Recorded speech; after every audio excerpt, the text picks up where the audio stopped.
پھر آپ نے قریش سے کہا کہ تم نے مجھ سے بنی فلاں کے اونٹوں کے بارے میں پوچھا تھا، وہ اتنے اتنے ہیں، اور اس کے جو چرواہے ہیں ان میں ابن ابی قحافہ یعنی ابو بکر صدیق رضی اللہ تعالیٰ عنہ اور فلاں فلاں ہیں، وہ سب کل صبح سویرے تمہیں سنیہ یعنی وہ موڑ جو ہے جہاں سے مکہ کی طرف آتے ہیں اس موڑ پہ آپ کو مل جائے۔ تو یہ سارے کے سارے جو ہے نا وہ اب اس پیشن گوئی کو پورا کرنے کے لیے سارے سریہ میں جا کر بیٹھ گئے کہ دیکھتے ہیں کہ آیا وہ پہنچنے کے لیے پہنچتے۔ دیکھے وہاں پہنچے تو واقعتاً ایک قافلہ نمودار ہوا اور اس قافلے کے افراد میں اسی طرح افراد موجود تھے۔ ان سے پوچھا تمہارا اونٹ کے تمہارے اونٹوں کے متعلق کیا؟ انہوں نے کہا ہمارا ایک سلوک اونٹ تھا، اس کی ٹانگ ٹوٹ گئی، اور ہمارے پاس ایک پیالہ تھا، ابو بکر صدیق رضی اللہ عنہ فرمایا میرے پاس ہی تھا، میں نے اس کو رکھا تھا، نہ ہم افراد میں سے کسی نے پیا نہ وہ نیچے گرا، لیکن خالی تھا، پیالہ خالی تھا۔ تو انہوں نے وہ علامتیں بتائیں جو حضور نبی مکرم صلی اللہ علیہ وسلم نے بتائی، لیکن اس کے باوجود انہوں نے قبول نہیں۔ جب یہ باتیں ہوئی نا تو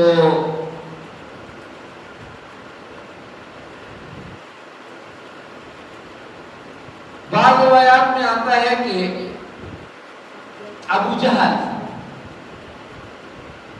ابو بکر صدیق رضی اللہ تعالیٰ عنہ کے دروازے پر آیا، اور دروازے پر آ کر اس نے دستک دی اور کہا اے ابو بکر تمہارا دوست یہ کہتا ہے، کیا تم اس کو بھی اس کے متعلق کیا کہتے ہو کہ میں رات کے ایک مختصر سے حصے میں مسجد حرام سے مسجد اقصیٰ گیا، پھر وہاں سے میں عالم بالا کی طرف گیا اور مجھے اللہ جل جلالہ کی ملاقات کا شرف حاصل ہوا، اور پھر میں نے تمام انبیاء کی امامت کا شرف حاصل کیا، اور پھر میں وہاں سے دوبارہ مکہ میں آ گیا اور رات کے کچھ ہی حصے میں یہ سارا کام ہو گیا، کیا کہتے ہیں؟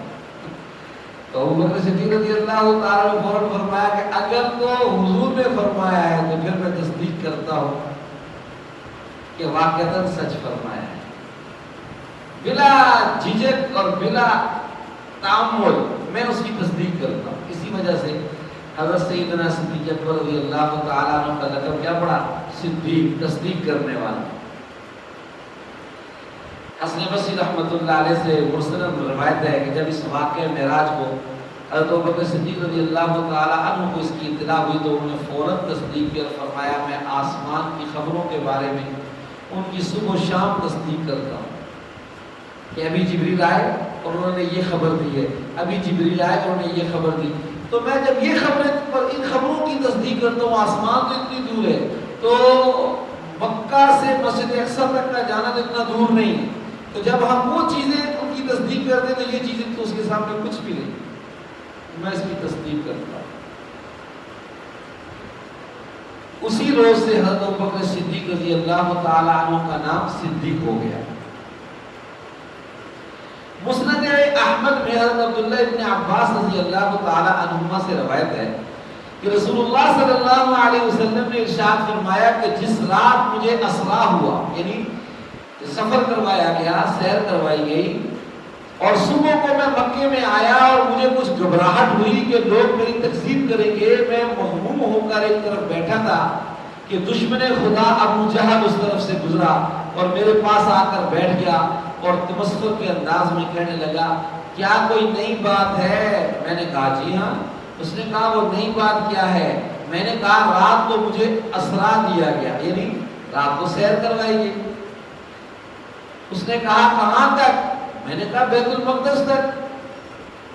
اس نے کہا پھر صبح کو آپ ہمارے درمیان میں موجود ہیں، یعنی یہ کیسے ہو سکتا ہے کہ اتنے سے وقت میں آپ اتنی دور جا کے پھر واپس بھی آ جائیں؟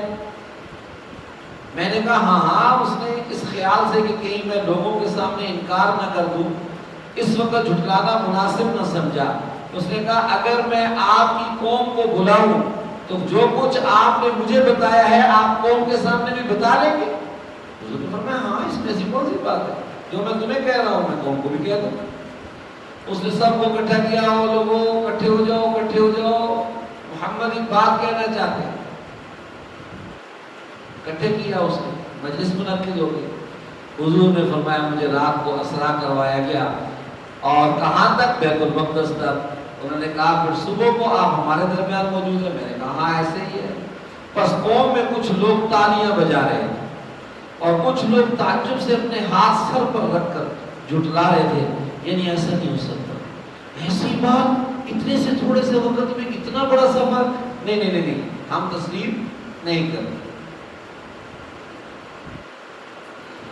تو پھر بعض چیزوں میں اچھا ان میں سے بعض نے کہا کہ اچھا بیت المقدس کا حلیہ اور اس کی کچھ نشانیاں ہمیں بتا سکتے ہیں آپ؟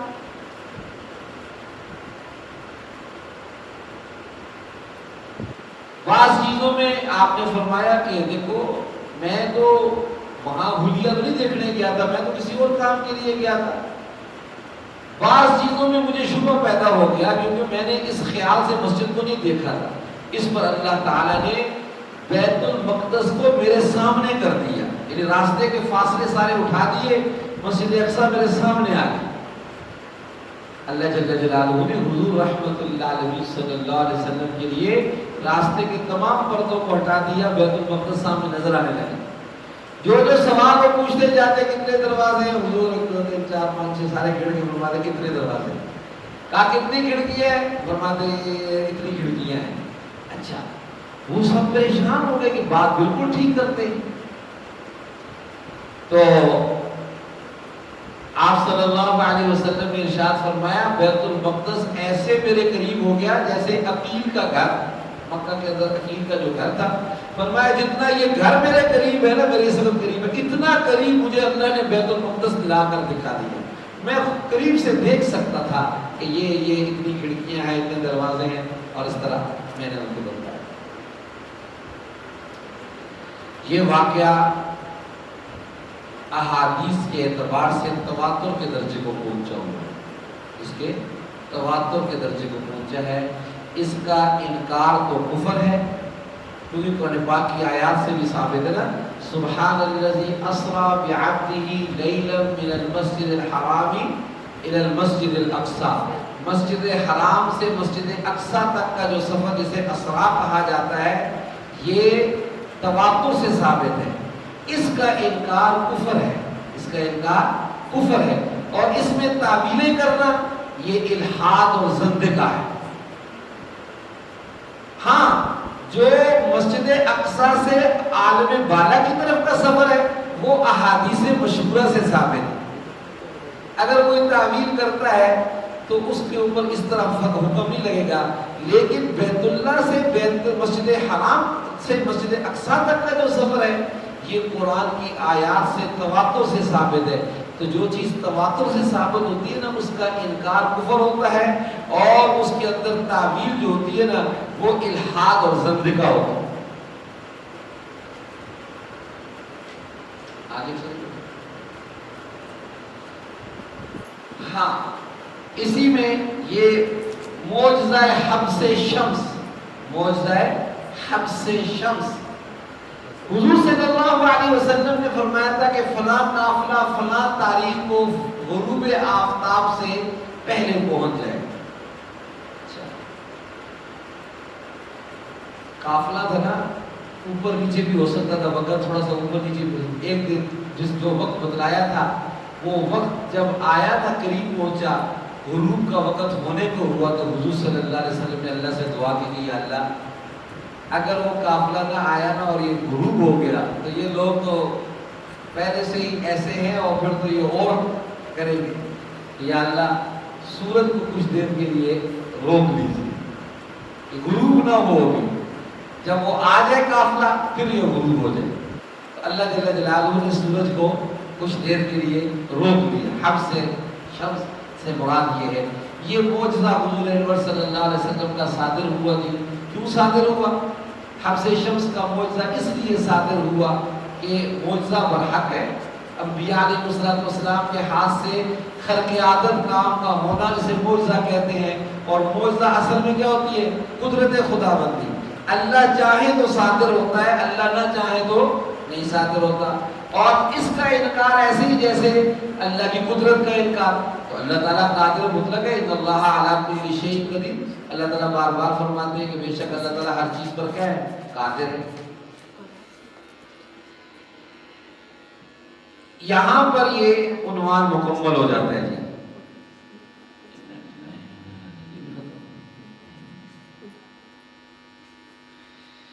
اچھا، اس کے بعد اگلا عنوان یہ ہے کہ حضور رحمت للعالمین صلی اللہ تعالی علیہ وسلم ہے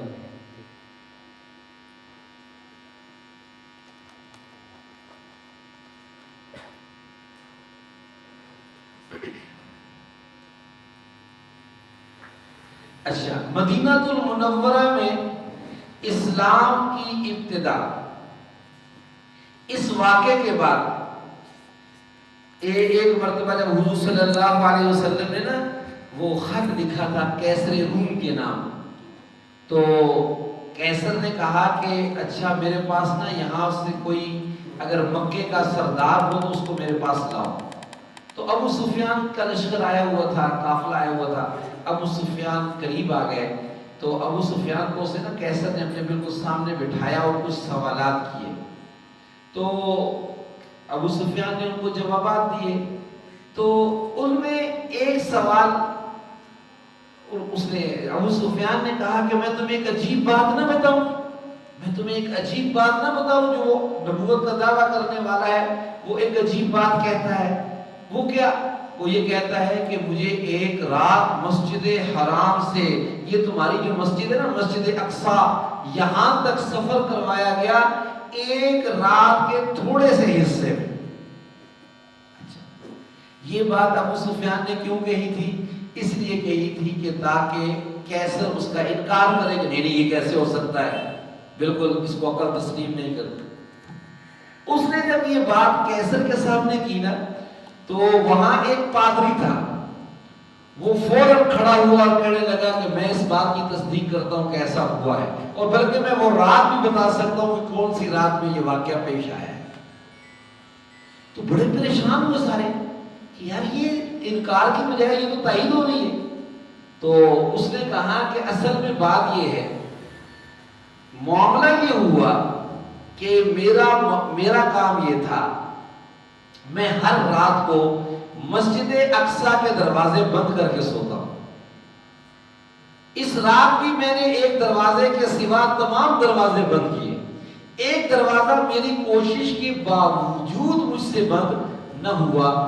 پھر میں نے اپنے کارندوں کو اور جو لوگ میرے پاس موجود تھے، یہ جو عملہ تھا، اس سے میں نے اس کو درست بھی کیا کہ دروازہ درست ہو جائے تاکہ میں اس کواڑ کو بند کر سکوں، لیکن پھر بھی وہ کام نہ ہوا، وہ کامیاب نہ ہو سکے۔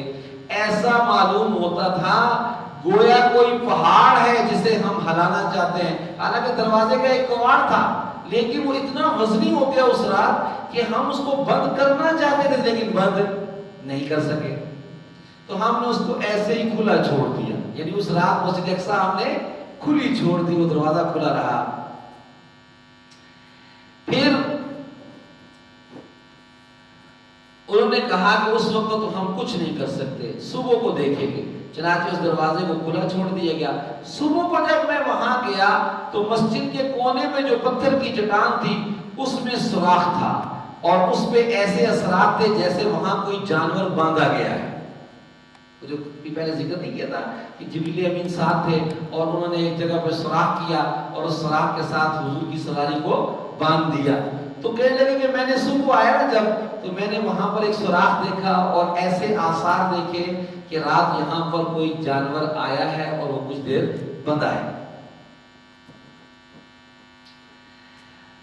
جیسے وہاں کوئی جانور بندھا ہے، پادری کہتا ہے کہ میں نے اپنے ساتھیوں کو کہا کہ یہ دروازہ کسی نبی کے لیے کھلا رکھا گیا تھا اور اس نے ضرور ہماری مسجد میں نماز ادا کی۔ علامہ ابن قیم رحمۃ اللہ علیہ لکھتے ہیں صحیح یہ ہے کہ رسول اللہ صلی اللہ علیہ وسلم کو جبریل علیہ السلام کی معیت میں براق پر سوار کر کے مسجد حرام سے بیت المقدس تک یہ جسم مبارک کے ساتھ لے جایا گیا۔ پھر آپ بیت المقدس میں اترے، انبیاء کو نماز پڑھائی، براق کو مسجد اقصی کے دروازے میں لگے ہوئے کنڈے سے باندھ دیا۔ یہ تمام باتیں ایسی ہوئی۔ پھر اس کے سفر کے بعد یعنی جب آپ معراج کے سفر سے واپس پلٹے تو آپ صلی اللہ تعالی علیہ وسلم کی عادت مبارکہ یہ تھی کہ کیونکہ میں نے ذکر کیا پہلے بھی کہ بیت اللہ کو مرکزیت حاصل تھی، مکہ کے شہر کو کیا حاصل تھی؟ مرکزیت حاصل تھی۔ اطراف کے لوگ دور دراز سے سفر کرتے ہوئے مکہ المکرمہ آتے تھے، کیونکہ بیت اللہ شریف وہاں پر تھا، لوگ طواف کرتے تھے، یعنی لوگ اس گھر کا اور شہر کا احترام کرتے تھے اور دور دور سے وہاں کھینچے آتے تھے۔ اس وجہ سے آپ صلی اللہ علیہ وسلم کو باہر جانے کی ضرورت نہیں پڑتی تھی، بلکہ باہر والے حضور کے پاس آ جاتے تھے، حضور ان کو وہیں پر دین کی بات سمجھایا کرتے تھے۔ مکے کی ساری زندگی میں، آپ کی 13 سالہ زندگی میں آپ صلی اللہ علیہ وسلم نے خوب دعوت دی۔ حج کے موسم میں جو قبائل آتے تھے نا، ان قبائل کو حضور صلی اللہ علیہ وسلم دعوت دیتے شاید یہ سمجھ جائیں۔ کبھی ایسا بھی ہوا آپ صلی اللہ علیہ وسلم بازاروں میں جو بازار لگتے تھے، بازار اوقاز لگتا تھا، اسی طرح ذوالمجاز لگتا تھا، ان بازاروں اور میلوں میں حضور صلی اللہ علیہ وسلم تشریف لے جاتے اور لوگ اکٹھے ہوتے، وہاں پر دین کی بات ان سے کرتے۔ کہتے ہیں کہ آپ صلی اللہ علیہ وسلم جب دعوت دیتے نا تو ربیعہ بن عباد کہتے ہیں کہ جو بعد میں مسلمان ہو گئے، وہ فرماتے ہیں ہجرت مدینہ سے قبل کا واقعہ ہے کہ حضور صلی اللہ علیہ وسلم مینا میں مقیم لوگوں کے پاس جا کر یہ دعوت دے رہے تھے کہ اے لوگوں، اللہ عز و جل نے تمہیں حکم دیا ہے کہ صرف اسی کی عبادت کرو اور اس کے ساتھ کسی کو شریک نہ ٹھہراؤ۔ اور آپ صلی اللہ علیہ وسلم کے پیچھے ایک شخص یہ کہہ رہا تھا، اے لوگوں، یہ شخص یعنی محمد تمہیں یہ حکم دے رہا ہے کہ تم اپنے آباء و اجداد کا مذہب چھوڑ دو۔ پوچھا گیا کہ یہ کون ہے تو معلوم ہوا کہ وہ آپ کا چچا ابو لہب ہے۔ یعنی حضور دعوت دیتے جاتے اور پیچھے اپنے ہی خاندان کے افراد کیا کر رہے ہوتے؟ ان کی تکذیب کر رہے ہوتے، جن میں پیش آپ کا چچا ابو لہب بھی تھا۔